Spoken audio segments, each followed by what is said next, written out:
nasabi niya, straightforward, na maka-Duterte siya. Tapos, makabonggo rin siya.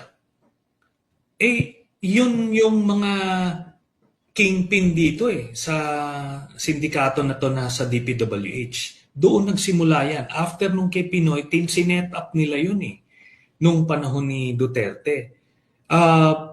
Paano ngayon yun? As he cannot be objective anymore. Even if you ask him now, saan bitin niya na makabonggo siya at maka-Duterte siya? Di ba independent commission nga? It should go both ways. Tapos pangalawa, yun na nga, meron din pala siyang 120 million na tennis court with the Discayas. Tapos sinasabi niya, ano raw yon? Above board. Teka muna, ba't ikaw yung nagsasabi?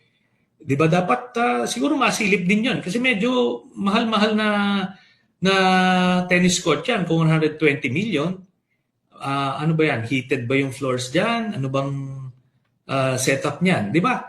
Kailangan natin matanong. So may conflict of interest. Unless and until maklear ka dyan, doon lang pwede siyang maipasok. And besides, meron siyang mga ombudsman cases din